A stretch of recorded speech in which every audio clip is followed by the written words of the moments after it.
நம்ம சேனலில் haemoglobin increase ஆக என்ன பண்ணலான்னு பார்க்கலாம் வாங்க. அதுக்கு செவரோட்டி வாங்கி க்ளீன் பண்ணுறதுக்கு வந்து தண்ணி நல்லா கொதிக்க வச்சு அதில் 2 நிமிஷம் அதை போட்டு மேலே இருக்கிற அந்த சின்ன தோல் மாதிரி படலத்தை வந்து க்ளீன் பண்ணி எடுத்துக்கோங்க. இந்த மாதிரி வெட்டு விழுகாத மாதிரி க்ளீன் பண்ணி எடுத்துக்கிட்டு கொஞ்சம் இஞ்சி பூண்டு பேஸ்ட்டு, மஞ்சத்தூள், மிளகாத்தூள், ஜீரகத்தூள், மிளகுத்தூள், உப்பு, கொஞ்சம் சோம்புத்தூள், கொஞ்சம் சிக்கன் தூள், இது எல்லாமே போட்டுக்கலாம். நீங்கள் போட்டு எல்லாம் மிக்ஸ் பண்ணிவிட்டு ஒரு 15 நிமிஷம் அப்படியே வச்சுருங்க. வெட்டு விழுகாத மாதிரி க்ளீன் பண்ணி எடுத்துக்கோங்க. அப்போ தான் குக் பண்ணும்போது நல்லா அந்த பிளட்லாம் வெளியே வராமல் ஈஸியாக இருக்கும்.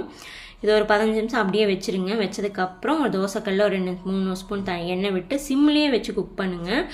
ஒவ்வொரு சைடும் ஒரு 5-10 நிமிஷமாக தான் ஆகுங்க. ஆனதுக்கப்புறம் எடுத்து சாப்பிட்லாம். இது வாரத்தில் 2 நாள் இல்லை 1 நாள் சாப்பிட்டு பாருங்கள்.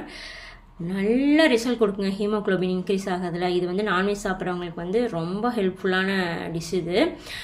இதை வந்து உங்கள் ஃபேமிலி மெம்பர்ஸ்க்கெல்லாம் ஷேர் பண்ணுங்கள். யாருக்கெல்லாம் ஹீமோகுளோபின் கம்மியாக இருக்கோ அவங்களுக்கெல்லாம் இது வந்து செஞ்சு கொடுத்தா ரொம்ப ரொம்ப சூப்பராக இருக்குங்க. என்னோடய சேனலை மறக்காமல் சப்ஸ்கிரைப் பண்ணி லைக் பண்ணிவிடுங்க.